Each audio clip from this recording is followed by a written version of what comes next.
committee in the department. And Dr. Leslie King was recruited by one of our faculty, Dr. Paul Gorman, who is unfortunately out on medical leave. He's doing fine. He's doing well, but he's not able to make it. And some of you have seen the materials about Dr. King that Lynn sent around, and it's very interesting. I'm looking forward to hearing her story. But I won't give my usual long-winded introduction. I'll be really brief. She's a physician. She went to medical school at University of Virginia. She trained in emergency medicine. She also has an MPH degree from Johns Hopkins University. And she's done so much that if I actually told the whole story, I would give her a whole talk. So I'm going to let her give her talk. And she will give her presentation. Then I assume we'll have time for questions. Yes, Okay, yes, great. thank you. Thank you for having me. I am moving into screen here. Just give me a minute. We're getting there with our.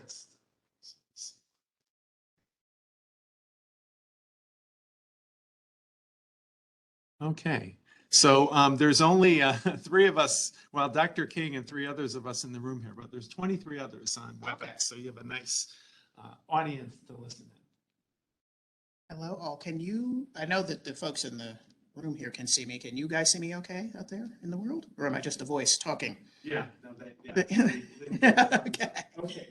Well, nice to meet you all. Welcome to the folks that are here. As Dr. said, my name's Leslie King. I'm originally from Virginia, but I've been in Oregon. I actually came for a job post-residency, so I've been here since '97. So I've been here 25 years now. The last 12 or so, I spent overseas. Again, I went away for a job for a year. I ended up staying for a dozen. So I was in New Zealand and Australia for the past 12 years and kind of got stuck there when everyone got stuck due to COVID. So just getting back now, I came across Paul Gorman in my other role. So one of the many ways I transitioned back was to kind of flip more into my medical writing. Back during those Oregon days, back 20 years ago, I wrote op-eds and things were published. They went absolutely nowhere. A few people wrote back and, it got some uptake, but not a lot. And at the time I was writing about things like the impact of climate change on human health, things of that nature, that suddenly have traction now. But then no one was knowing what any of that meant. So I revisited it, during the whole lockdown, and, we were all thinking of interesting ways to spend our time locked indoors. I kind of went back to my writing, but I kind of flipped into what I call mixed modality, and started working with an illustrator and, thinking about taking advantage of the internet, and links and photography and music and, making it multimodal and multidisciplinary, if you will, just engaging more than one part of your brain. So that is what you'll see today is the outgrowth of that. And also when I was again locked up and we were, thinking about other skill sets and what else can we do, how can we use the time? I was approached by some folks at the Oregon Fish and Wildlife Department. And I went through the ranks and eventually I was appointed by Governor Kate Brown as a commissioner for the Oregon Department of Fish and Wildlife. So that's actually how I came across Dr. Paul Gorman. He listened to my podcast, which is on the Beaver State podcast, which is some of the links that I've sent you guys. So if you listen to that, it was time for Black History Month. So we talked about a variety of things like working in rural Oregon. We talked about DEI. We talked about a number of things. And when Paul contacted me, I said, hey, by the way, I have this comic as well. And we got to talking and that ended up with me meeting with you today. So nice to meet you again. We'll get cracking with what I have called, it's officially a mini comic, I think, because it's so short, but what I've called, and it grew out of an op-ed, my comic, and Dr. Visible, the origin story. So, I'm hitting the down button. Nothing seems to hit. Do I have to hit something else? There it goes. Okay. All right. So this is me. C'est moi. So as I explained, straight out of Virginia, like Missy Elliott. Okay, and I'm a 3 times Black Ivy, and so many people are like, what's a Black Ivy? So if you go to an Ivy League, obviously an Ivy Leaguer, so you're an Ivy. If you're Black, you're a Black Ivy. Of the ancient 8, I've attended 3, hence 3 times Black Ivy. Okay, I've lived and worked on all 6 inhabited continents. Australasia being the last, where I just came back from. I'm certified, qualified, pedigreed, published, fellowed, and appointed. And I'm definitely not hiding in plain sight. Yet for some reason, I haven't been seen until now. Like suddenly I'm the it girl. And it's very much reminiscent of, op-eds I wrote 20 years ago that suddenly are being seen for the first time. So that got me to thinking, sorry, it's a little bit touchy. That got me to thinking about what this all means. And I wrote an op-ed, which is what I always do. And the opening line of the op-ed is, I am suddenly visible. And that's where I kind of explored, like, why? Like, I haven't changed the intonation of my voice, haven't changed in height and weight in a long, long time. Like nothing about me is particularly different. I'm older, maybe I'm wiser, but like suddenly I'm within view and suddenly I'm in demand. And it was one of these, it's a head-bending thing, like where the world around you changes. And it's sort of like you're used to just sort of always being ignored, ridiculed, pushed aside, like treated like, some hippie doctor that works out there in the field. What do you know? To suddenly being in demand and deans calling you and wanting to come to present at a journal club. It's just sort of a dizzying experience. So I just thought, well, we've got to take advantage of that. We've got to see what that means and explore what that means as a society, a culture, a world. And I learned from a friend of mine, she's something I don't understand. It's something like neuropsych, cognitive development, learning how people learn kind of person. It is something failing. Oh, you. Is that better? Okay. Oh, no, actually. Oh, dear. Actually, what if we moved on? You can move my laptop. Sorry, we're still having a little bit of. Oh, there. Okay, they can That see. better? Yeah. Better. The video in the owl is the one that's going on now, but this should be. Oh, instead of the one in front of me. Sorry. Yeah. They see your slides. Okay. Well, and you don't need to see me unless you just want to see my French blue. So the friend of mine that I don't understand, but she actually helped me quite a lot. She described the 4 learning types. And the 4 learning types, I think, are directly related to, essentially, they could be the 4 communication types. But these 3, if you think about when you're 2 years old, you see something, you grab it, and then pretty quickly somebody tells you no. And then you say no, and it's a whole big fight. And it's just this loop right here. It's not until you're 5 or 6 and somebody ships you off to kindy or wherever, and you get your book learning and you learn your reading and your writing. And then suddenly that one takes precedence. That one is given all of the credence. That one is also important. And we forget about these other 3. And I think when my friend was explaining to me about the learning types and that the reason I made it red is I'm particularly a visual learner, I had that aha moment in that is why my communication isn't working. It's because I'm here in the reading and writing to death. This happened before. Now it's an alarm. There's an alarm right outside. Sorry. It's literally, if you're standing too close, it'll go off. It's the alarm for, like, I guess people stealing the equipment, the auto equipment over there. So I learned that the hard way. So what I realized when I was doing my op-eds is this one, the reading and the writing, and I was selling myself short. I was only 1/4. And what if I started combining some of these other ones, like visual, like auditory, like what I described, like putting music or pictures, accompany the words, I would have a much bigger hit. And that's exactly what has begun to happen. And so I would just say, like, this is true in every type of learning. It's true in medicine. I remember Harrison's quite vividly. I think we all do. I never read it, ever, which is probably to the chagrin of most medical people. But what I did is I made my own tables. I made my own pictures. I was doing essentially what I'm doing with my comic. Because I cannot just sit there and read 10-point text. I just can't do it. It does not go into my head. So that's one of the things that I just sort of, in speaking to her, who's essentially learns how people learn and tries to help them, it actually ended up helping me a great, great deal. And it helped my communication, I think, a great, great deal. So this is just an example of how I learn and how I see the world.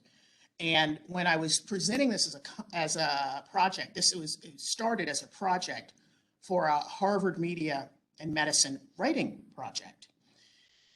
And of course, they didn't know what I was talking about. They're like, why aren't you just writing an op-ed? Like, what are you doing? Kind of thing. And what I sent them was this.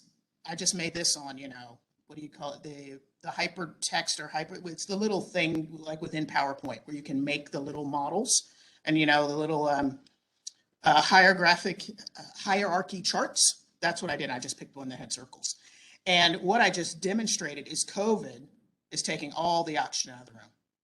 That's all we're talking about. By the way, there was a malaria vaccine, by the way. That's one of the biggest scourges of mankind, of all of mankind, way, way, way bigger than COVID, and we now have a vaccine. That should be front page news, but that's not what we're talking about. Kiddies, we kept them out of school, which means their immunizations are late, so all the other viruses are going to surge. Who knows what was happening to them at home? We forgot all about the safety net that's schools. That we've forgotten all about the educational drop-off they've had. What about kids that are food insecure? What about that don't have heat at home? All of these things that we're missing because all we're talking about is this one thing. And just today, I was reading about this. I remember, so I guess it was 21, when it was 90,000 people died of opioid overdoses. We're now well over 100. And to give that scale, people were up in arms about Vietnam. The Vietnam conflict lasted for 11 years. 58,000 people died. Well, modern day, if you take gunshots and car crashes and combine those two, they surpass Vietnam every single year. So every January 1st, we have a new Vietnam, right? Opioid overdoses dwarfs both of those, and they are increasing. And again, all we're talking about is this taking all the oxygen out of the room. And so that, again, to me, it's what impacted me is the visual, like seeing those graphs and seeing those charts and seeing what we're missing. That is sort of like, I had that aha moment, like tell the story in another way is kind of essentially what I'm getting around to saying. So this again, and I had to explain this to the Harvard people because again, they were just like, well, just write an op-ed, which I did. I actually did write an op-ed that I showed you, and I used that op-ed as the origin story for my comic. So I did actually do that. So, you had to write an op-ed, a press release, and some other like sort of bland, boring, regular, everyday thing that you would expect from a media and medicine writing program. Very straight and narrow. That's how we tend to do things in medicine, right? That's how we tend to force people to learn. And so I did that, but then I took it next step and I took my op-ed and made it more of an op-doc, which is a very cheap op-doc. Most op-docs, you have to be the New York Times or something because it requires like a video team. You need a whole cinematographer. They're really elaborate. And they're, sometimes up to 10 and 20-minute videos that accompany an op-ed and tell kind of a thread of the story that's within the op-ed. It's a really cool way of storytelling. You just have to be the New York Times to pull it off. I got more into not just novels, but graphic novels, like looking at, for example, the most brilliant thing I've seen recently is James Joyce's Ulysses that has been reimagined as a graphic novel. That's probably the first time I ever even thought about looking at or reading Ulysses. It's incredible. And it was really well done. And it just, again, because it engages, I think, different parts and more parts of your brain. And that's when I started getting into storytelling and visual storytelling, again, using this mixed modality. And so my big inspiration, I think a lot of people's big inspiration, if you look at narrative medicine and graphic medicine and that kind of burgeoning field, pretty much everyone in that field will tell you that they were somehow impacted by mouse. Now, mouse has gotten a lot of hype here recently because it was banned, and now you can't find it because it's flying off the shelves because people didn't know what it was, and now they're running to get it. And this is probably the best Holocaust story ever told. It is incredible. And it is pictures of mice and cats. That's essentially what it is. And with the mice and the cats, it tells this amazing story. You cannot put it down when you pick it up. And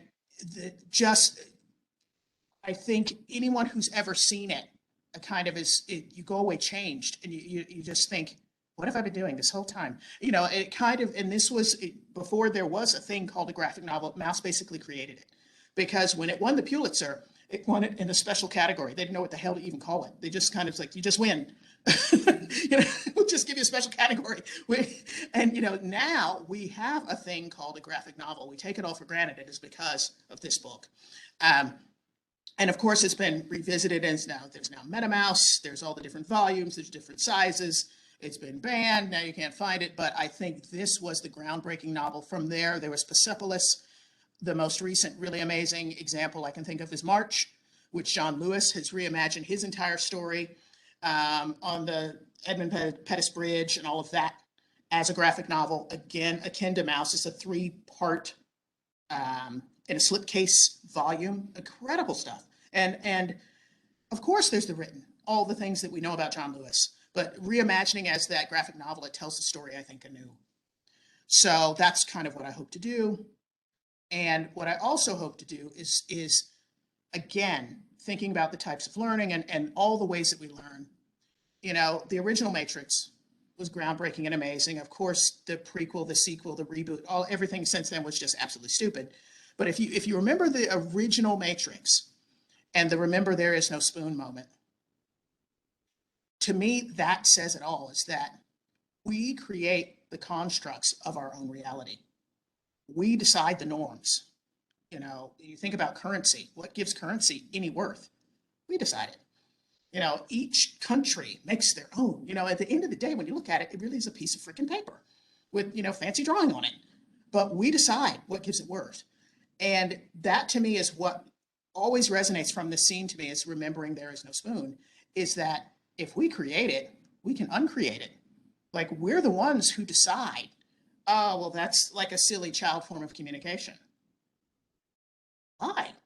You know, I mean, so I think that's kind of, remember what I was kind of going through as I was trying to create this comic, and just remembering there is no spoon is the whole free your mind.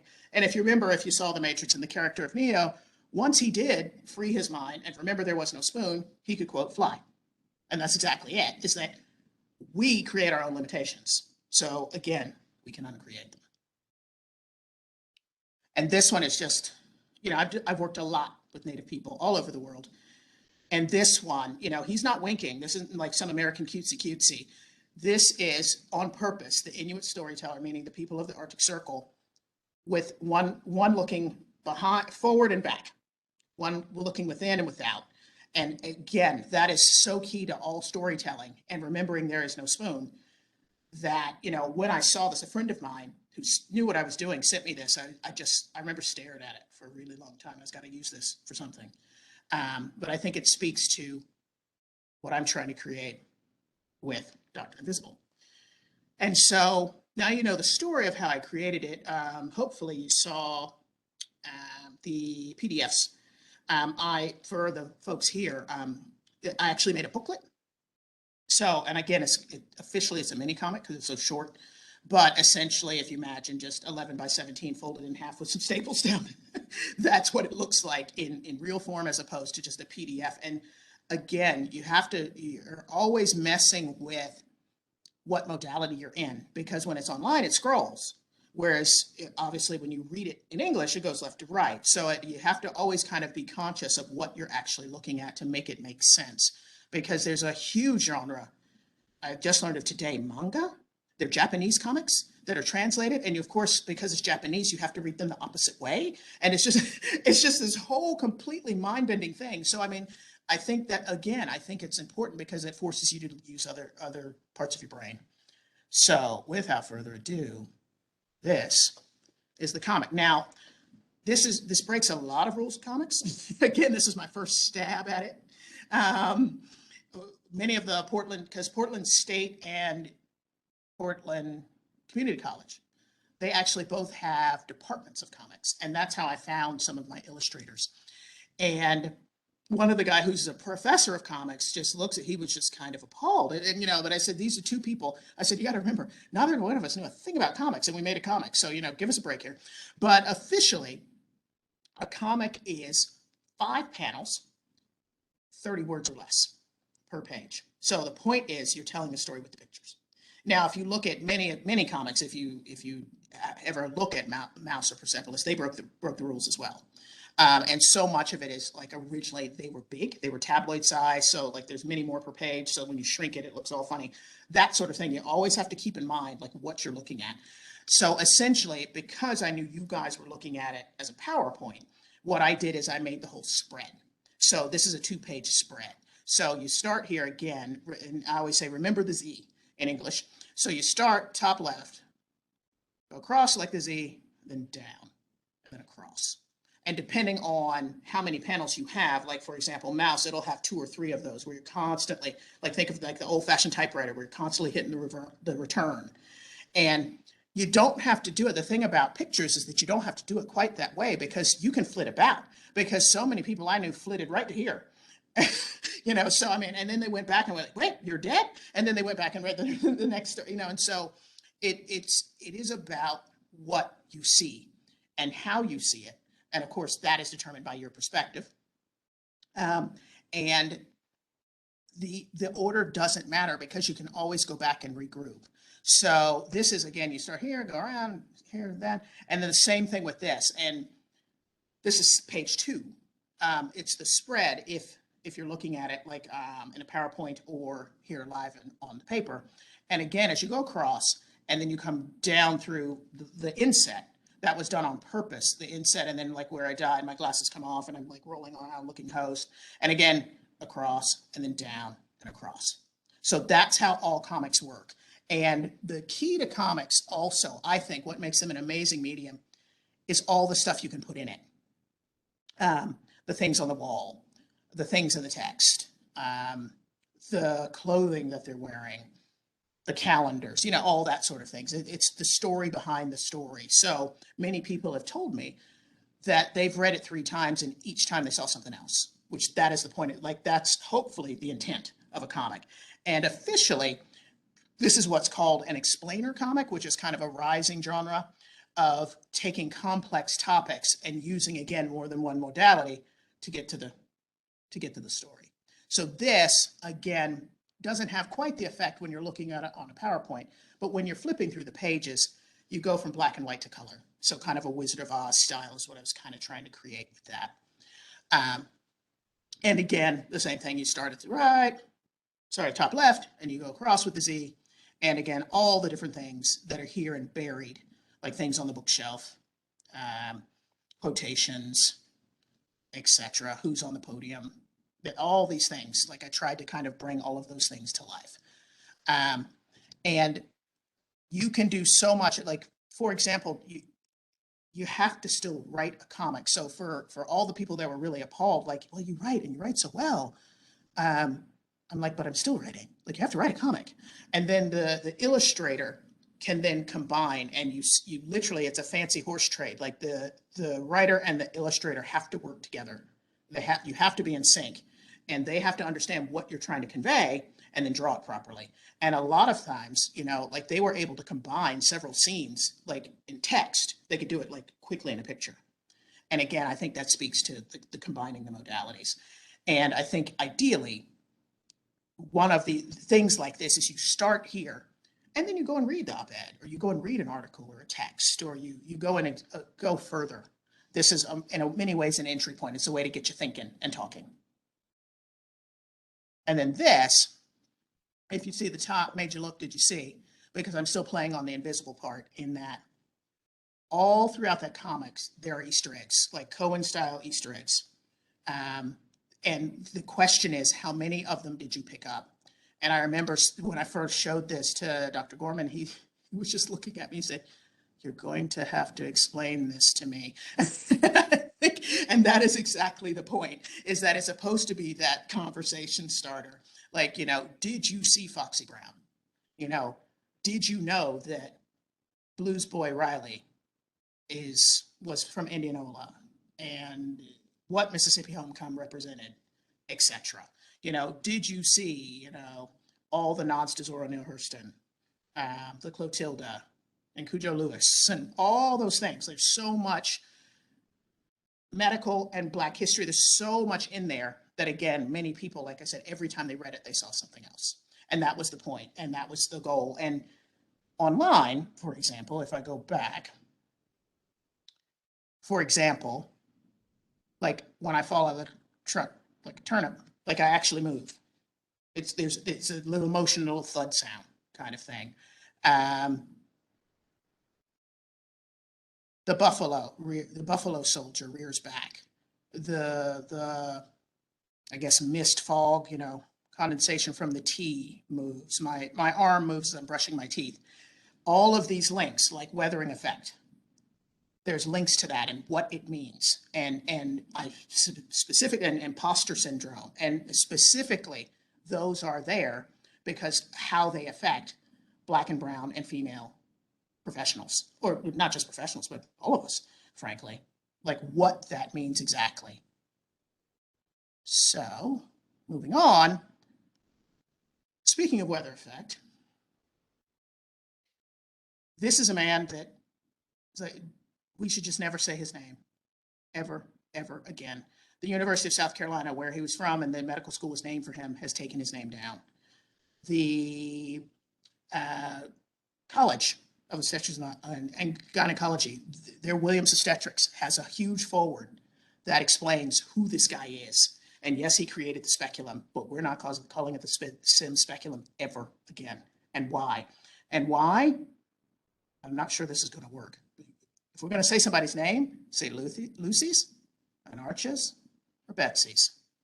Because talk about weathering effect, talking about like having systemic racism shorten your life. These girls were teenagers, all of them, 14, 15, 16 years old. And this guy experimented on them doing pelvic surgeries. I think in Archer alone, he did 30 surgeries without anesthesia. It was crazy. I mean, like, people will be apoplectic, and we built monuments to this guy. And that's in our medical textbooks. And that's what somebody like me, who looks like me, who that Lucy could have been Leslie, has to come and read. It's like, are you flipping kidding me? Get that out of the medical text. Like, that's not okay. And you can't just say, well, look at all the things in the fistula surgeries he did and how it benefited women over time. All he was doing was experimenting on Black women and using it to enrich himself on white women. And he documented it quite well, actually. I mean, so that's the sort of thing when I talk about weathering effect and imposter syndrome. That's some of the things that your Black and brown colleagues or any other colored colleague of oppressed people are facing. All those little microaggressions and how they add up. And the thing that I put, you're too young to be a doctor. Yeah. This lady, her name you need to say. We say Gila all the time. All the time. The immortal cell line. She, like me, is straight out of Virginia. By the time she died, she made it to Johns Hopkins. Mother of 5. She died of cervical cancer in like her mid-30s or so. Without her knowledge, anybody's knowledge, they took tissue from her. And from her, they created what is now considered the immortal cell line. Every kind of surgery, every kind of research you can imagine across all the medical spectrum is based on the Gila strain. Without consent, without knowledge, her family is still suffering from all of the racial inequities that we talk about with Black Lives Matter. They're still just as broke. They live in neighborhoods that are just as redlined. They never got any of the benefit of all of that surgery. And we don't even bother to say her name. So I do. Her name was Henrietta Lacks. Name her strain. Say her name. Don't just gloss that over and not understand like what people went through. This is not subtle. People think that, this is a microaggression. This is an affront to people. This is deeply insulting. And people do it every day. Like we just say it, Gila strain. Like, you shrug your shoulders. Like, not okay. This is where I talk about stop saying slave state and free state and Oregon getting off the hook that, oh, well, we never had slavery here. You can't get much more north than Rhode Island. And I picked Rhode Island for a reason, because of the 3 Black Ivies I went to, one was brown. And one of the things every single Black student always said is, I do not want a diploma that says plantations on it. All of the Brown family benefited from slavery. All of Rhode Island did, because they had more slaves per capita than any other state in New England. Because they were one of the points of the triangle of trade. With a slave produced sugar and molasses from the Caribbean. The molasses were brought to Providence to make the rum. The rum was shipped to West Africa. The ships came back with more slaves into Providence. That triangle went on for hundreds of years. Where I went to school, there was a pole outside of the English department where the slaves were chained. When you went to the off-student houses, Benefit Street, that's halfway down College Hill, all the houses had hatches in the basement where they snuck up the slaves from the harbor. That is why we need to stop saying slave versus free. This is a slave country. It was built on rape and theft and slavery, just like every other empire in the history of the world. They're all the same. We could be talking about the Mongol Empire, the British one, the Roman. They're all the same. Call it what it is. And stop trying to gloss over and say, well, that's not us. So instead of talking about a faraway state, let's talk about this one. 33rd state. She flies with her own wings, right? Well, 1844. First of 3 Black exclusion laws when Oregon was still a territory. All right? By the time we got to 1857, the third one passed, and it was actually adopted into Constitution at the time of statehood in 1859. So, no, you didn't have slaves here, but you effectively excluded everybody out. Like, Oregon's a white state for a reason. It's on purpose. It's on design. It's not an accident. There were laws, specifically sundowning laws. Like, if you look at where Black people live in Portland, they live north, right at the edge of the river, because at night they had to go home. Usually they had to ship across to Washington and come back again. So because of these exclusion laws, they were then pinned into neighborhoods that were then redlined. Therefore, they didn't get their intergenerational wealth. They were never able to own their homes, their businesses. You know, I say this all the time because I just went to breakfast this morning and I gave a tip to the lovely lady. She brought me my sandwich. And every time I cringe, because tipping is a remnant of slavery. Every time, everywhere we go, there's evidence of remnants of slavery. And the reason I know that the tipping is because Reconstruction, when all the slaves were free, they went off to work. They left the plantation and went off to work. Those people didn't pay them. They had to do their little step and fetch it routine, so the customers would give them a tip. And that's how they made their money. So every time you give a tip to someone who is underpaid, that is a remnant of slavery. It is throughout our entire society. No one is immune. No state can say, we're not a slave state. That is, in a word, bullshit. Okay? Like, we need to own it. We need to call it what it is and get it out there and talk about it, instead of this constant spinning about, like, you know, like we don't have blame or guilt. Like, we didn't do that. Like, why is that on us? Kind of thing. And this, I put this in, this is a Portland State map. And this kind of, I've been working with Portland State and some of the groups within Portland trying to get, like, people of color outdoors. And this describes one of the barriers. So what Portland State did, they found out where all the emitters were, and they overlaid where all the Black people are. And lo and behold, the deep purple is where the Black people are, and they made a little graphic of where all the emitters are. And again, this is the Columbia. This is right across from where they had to go in terms of the sundowning laws, right? So they were forced into the poorest neighborhoods, into the poorest, you know, settings, places where they had the emitters. No trees. Look at where all the trees are. Here's the Willamette. Look at all the trees. Look at Forest Park. Don't see any trees on this side. This is by design. It is not by accident. And so one of the things that we are facing, again, this puts it in my hat with ODFW, is we can't just talk about getting people outside. We've really got to talk about environmental justice. Like, why are people afraid to go outside? Like, you know, if you live here, the outside might mean your asthma sets off. You know, the outside isn't safe. And again, this kind of gets into my Lewis and Clark bit. You know, we say, well, I should say, sorry, ODFW bent. We say Lewis and Clark at the ready. Virginia gentleman, Missouri one, connect the dots, and then you instantly trespass. Because what the Louisiana Purchase bought was everything east of the Mississippi. They promptly went upriver, west of the Mississippi. So classic, 5-finger discount.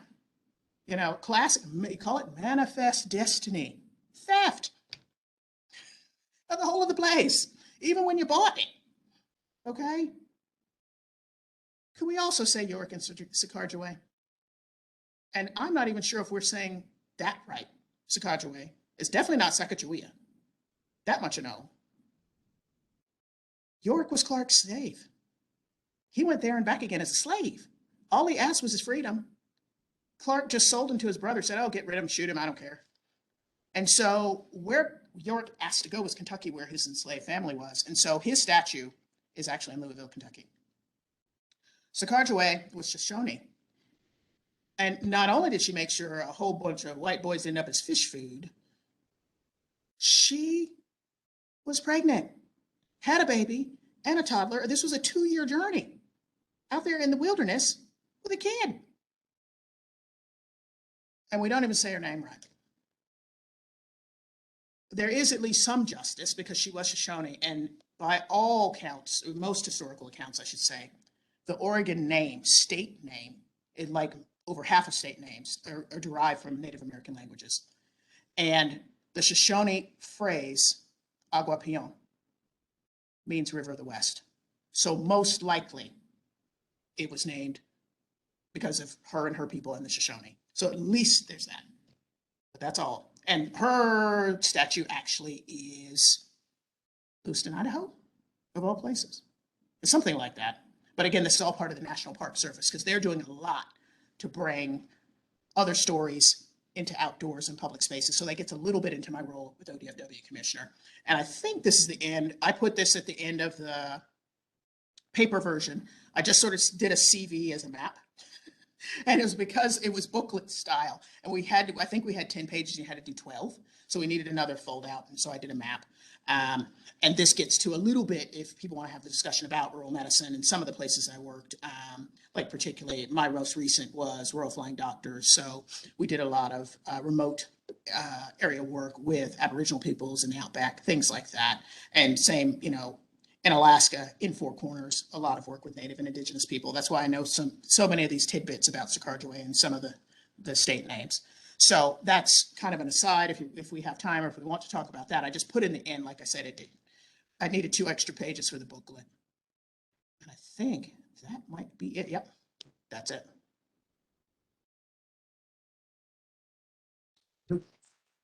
Can't hear much clapping. Yeah, I see. I see waving, clapping. Yeah. So, I mean, I guess, do you want me to take the presentation down, or do you want me to just look at the comic, or what? Yeah, it is a bit odd. Yeah. Oh, you want me to stop the sharing? Okay.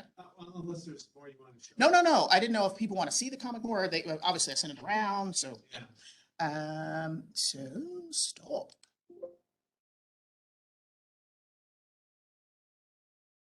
Great. Are there any? I don't see any questions in the chat. I'd be curious. What kind of their experience as a rural patient, and maybe as a Black woman with all this experience. What I know of rural Oregon is different. Yeah. So, what kind of medical practice do you do out there, and what is your experience? So overwhelmingly, I haven't done it in a while, but emergency medicine. So I was I've always been kind of a bit of a hybrid. So I started in surgery, flipped to emergency medicine. And then when I went to Aussie and did rural and remote medicine, which is actually a fellowship, I did rural surgery. So I kind of did surgery again. But my time in Oregon was emergency medicine. And I went all over, like Astoria to John Day to everywhere in between. And it's interesting, you know, I think, the microaggressions happen, and I think I put a little bit of that in my comic, when they don't know you're a doctor. So when I'm just trucking around, pumping my gas or whatever, you get all of the slights. But once they figure out you're a doctor, well, then they treat you different, kind of thing. So that's, I think, largely what I experienced. And I would say, in a way, I have to remember my own privilege, because at least I got the recompense. Like, people knew I was a doctor and kind of would be on their best behavior. Like, when you're not, or people don't know you're a doctor, that can escalate badly. So I can tell you, like, without going into a rural place, when I first came to Oregon and went to the car dealer, nobody spoke to me. I remember that vividly. And they helped all sorts of white couples and all sorts of people all around me, but they left me standing in that parking lot, to the point that the original guy who saw me came up and apologized that I had been ignored. And of course, then they found out I was a doctor. Then they were tripping all over themselves, like, what did I want to buy? That kind of thing. So I think what happens is that when they don't know who you are, like, in many ways, you see their true selves. And then, because it instantly changes once they realize, oh, you're the doctor. So, the thing is, what if that's at night with a police encounter? Something like that. Like, you can see how that can get really negative really quickly. But I would say also, there's also the good. It's not just bad. It's not just bad. And I've enjoyed a lot of my time going hither and yon. I would encourage people to do so, because I think you need to get out of an ivory tower to the way the rest of the world lives, to realize just how skewed it is in a place like this. And realize, the lack of resource, the real struggle, the barriers that people face to medical care and beyond, to information even. So yes, I think it's important. I think it's an important part of your learning and growth. But I think the treatment, or I guess say mistreatment, is real. And I'm absolutely sure I have a very different experience than, say, a white male colleague. And in fact, I've had many, many over these years, white male colleagues who wanted to see it. Like, they would go to a bank with me, and, like, when we walk up to the window, like, see how I got treated, versus when we walk up to the window, see how he got treated. Like, they wanted to see it. And I think that's what's so important, I think, for so many to go out there, because you get to see that. In a place like this, everything's all cushy and nice, and it's multicultural, and people are kind of, educated and savoir-faire and engaged. You go to some of these other places, and you're very rudely awakened, I think. And I think you need to see that. I think because it's very humbling, and I think it's an important to your perspective and your worldview. So hopefully I've answered your question. Yeah, no, that's great. There's some comments or questions in the chat. Let's go away. See for the chat. So layout? No, just on the bottom here. You want me to just ask it? Yeah, sure. Go ahead. So thanks for your presentation. It's really great. Do you have some suggestions for us to improve interactions with different populations and avoid, as you know, microaggressions? It's a big question, but I was just wondering if you had some ideas that you think might be helpful. And I'm looking at, we can't change history, but we can make things better. And and did you know that one of the Harvard dorms had a little statue of a slave owner that was just like in the dorms, and the students like defaced it. So Yes. so it's common in the Ivy Leagues, I know. Oh, no, all the Ivies, all of the ancient eight, which are older than America, they were all built by slaves. All of them. Yeah. They all have their slave history. Yeah. Brown was the one that kind of went out in front and put the apology out there, Yeah. and put up plaques by the English department where it used to be the pole, and all the Ivies have slowly followed. Harvard and Yale have been last, I have to admit, because Yale had Calhoun, one of their Right. eating halls, named for, and he was just such a racist freak. It was unbelievable. And like how that was named for him is just unreal. But so yes, I am aware, and I think these things are important. I think symbolism is important, and I put that in my comic. the general is about to be replaced by the general, meaning get Andrew Jackson off the $20 bill. It cannot happen soon enough. You know, this is the man who was the architect of the Trail of Tears, and we immortalize him. We have, you know, his statue at the White House. So Harriet Tubman can't get on there soon enough. It's supposed to happen like Christmas, but, you know, those sorts of symbolisms are important. The Maya Angelou quarter is important. So I think the best that, you know, so many people can do is not just give it lip service, like own it. Like, you know, say like, this is stolen land. You know, I remember I was at REI recently, and they have hats now. Like, I think it says something like, it doesn't say this is stolen land, but, or this is indigenous land. Like, you know, like just the whole of the place. And they have a map of the US and just saying this is indigenous land. Like, we need to, like, OHSU needs to make a land acknowledgement. Oregon State has, US Fish and Wildlife has, you know, like just talk about, I think that's the big thing, is showing that you're aware. I think that for me, that's that, you know, that I'm not talking to yet another clueless whitey. You know, that I think is a huge step, because legitimately, you don't see what we do because you don't get treated like we do. I mean, that's legitimate. Like, it's not that you're clueless or that you're mean or like, you know, like you have a whole different perspective. That's real.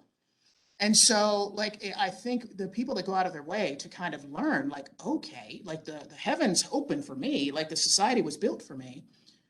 There's all these people that it wasn't built for, you know? We hold these truths to be self-evident. All men are created equal. You know, that's back when slaves weren't even people. And when we were people, we were 3/5 of one. So, you know, I mean, like those sorts of things, like own it. Like, it's in our Constitution, state and national. Start making statements like that to show that you're looking at this, you know, like the language that we speak, you know, whitewashing versus blackballing. Like, you know, these are actual in the words that we speak. And so when somebody like me, you know, says it's not me, it's the system, I used to get a whole lot of eye rolling.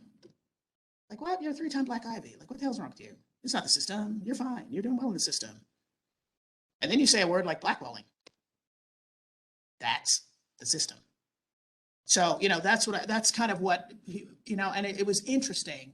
Our former First Lady, Michelle Obama, I remember when she was just becoming First Lady, and she let that slip and talked about how she wasn't proud of some of that original history of America, because all of the signers of the Declaration of Independence, they all owned slaves except for John Adams.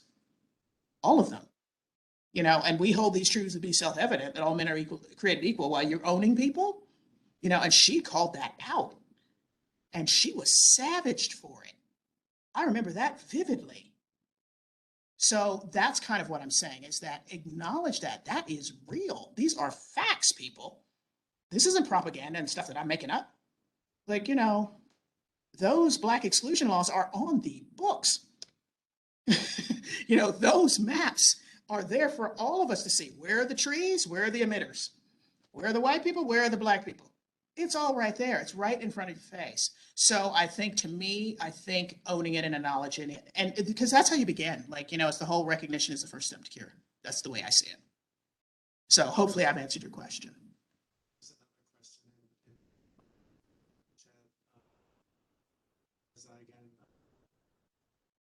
What have you learned about how medicine is practiced differently in other countries due to And culture. Yeah, so I think it varies. I mean, frankly, you know, one of the things that I always said, you know, because I've done a lot of public health work, and always done work with Native American tribes, like kind of essentially underserved people.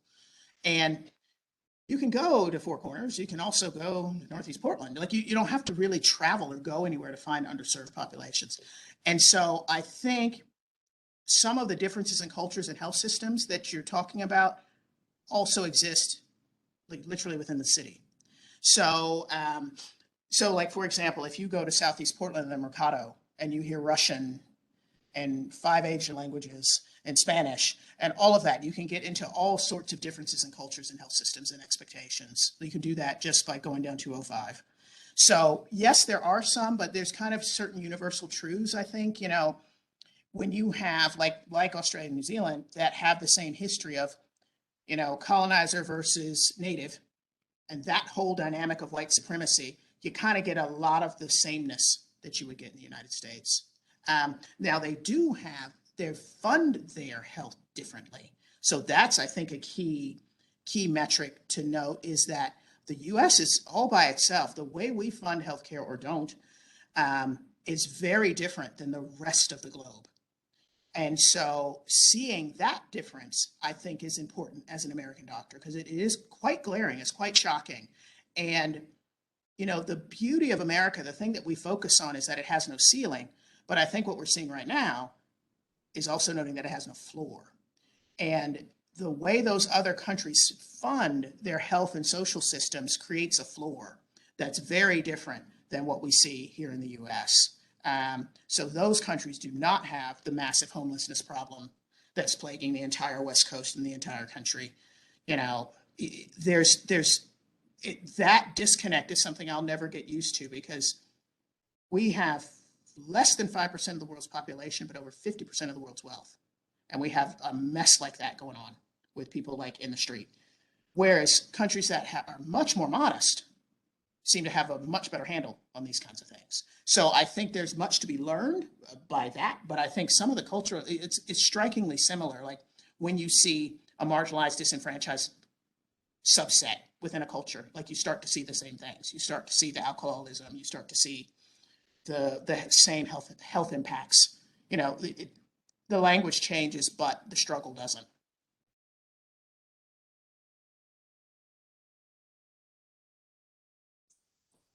Yeah. So that is a medicine wheel. So, and I purposely chose that because of my work with Native American people. So, so it was a symbol of Native American people of, say, North America, essentially. And so it's endless what it actually means, but it's always four parts, four colors. And, everything from north, south, east, west, earth, wind, fire, water, and the four spirits, the four directions. So it's about the wheel and the balance and that the recognition that it's always spinning. Like while you're focusing on one thing, there's always something else in the balance that's not getting focused. So you got to spin the wheel and bring it back into balance. And so, and it's a completely different, and also it's about circle of life, death, birth. And it's the reason I love it is that it's completely different from the Western construct, which is linear. Like for most Native peoples worldwide, one of the archetypes of Native people is that they see the wheel. And so some of the things that were so damaging to them, like forcing the children into boarding schools, like that destroyed their future because the old people couldn't connect with the young people and complete the wheel. So that's why that was so destroying to entire cultures. And that happened all over the world. And so I think that that's why I embrace it because it talks about a different way of thinking, a different way of looking at the world, sort of like what hopefully I've conveyed with Dr. Invisible. It's like, what do you see? Because they clearly see something very different than what we do. so.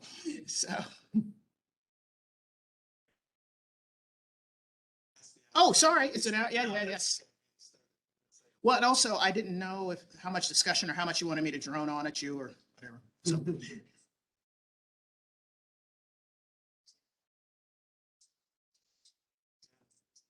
What do you plan to do with it?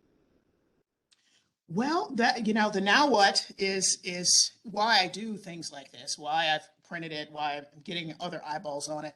Because, in the perfect world, like I just did this myself, again, with my own printer, my own stapler, like kind of, like we bought some paper at Office Depot. So it is a homemade job.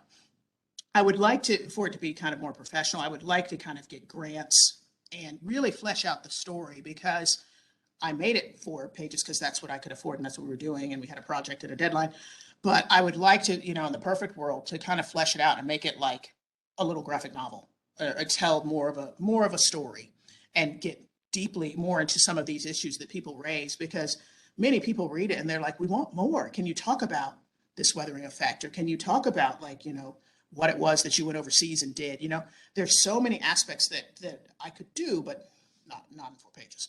So the hope is, you know, like maybe finding, I know that there are some kind of graphic and narrative medicine folks, even within OHSU, but how you get grants and how you get this funded so that, you know, because all of this is very expensive, as you might imagine, to pay the illustrator, to make copies, all this, and having the time.